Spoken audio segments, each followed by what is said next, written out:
You could call it the quintessential relief rally. Investors have been on edge for weeks as politicians in Europe and the US grappled with their debt problems. But progress in the US and some good profit results saw investors around the world dive back into equities.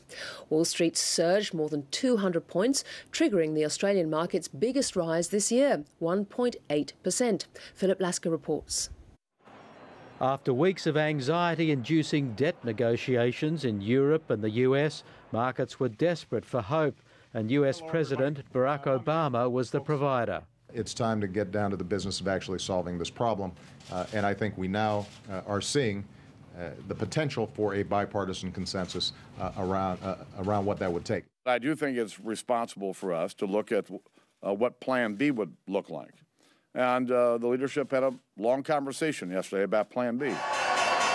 The prospect of an agreement in talks to lift America's debt limit, combined with good results from bellwether stocks like IBM, Coca-Cola and Apple, to kick off Wall Street's reporting season. And so far, once again, for this quarter, the numbers thus far are ahead of analyst forecasts. So a net upgrade, if you like, as far as that scene is concerned.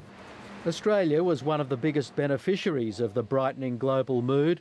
BHP Billiton's June quarter production report was a reminder of where the economy's money is being made. There were annual production records across 4 commodities and 10 operations, while production of steel-making coal from its flood-hit collieries in Queensland was better than expected. Selling coal to the Chinese beats selling flat screens to Australians. It is going to be a tough year. There's no great good news on the horizon that might change the saving and spending habits of consumers. Quarterly sales for Woolworths' discretionary business, Dick Smith Electronics, dipped more than 3.5%, but it was able to fall back on its supermarket business where revenues grew, helping deliver the forecast group revenue of more than $12 billion, up 6%. But analysts say, as far as profit growth is concerned, it's lean times for the industrial sector. Now we're talking here media and retail and transport and building materials. In aggregate, we'll be close to, well actually for the year just finished, close to -5, the 4th year in a row of negative numbers. And this year might be lucky to be 0 or little better. Westpac, the bank that's saying weakness will see interest rates cut, revealed its May economic index results. Its leading index, forecasting economic growth 6 to 3 months down the track, is running well below the long-term trend.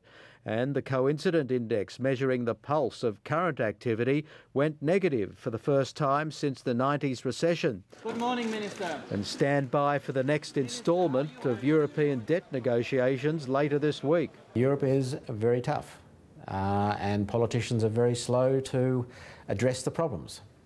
And we have interest rates now which are a level which makes Portugal and Greece almost impossible situations from the status quo. In other words, something will need to be done. Investors are not holding their breath.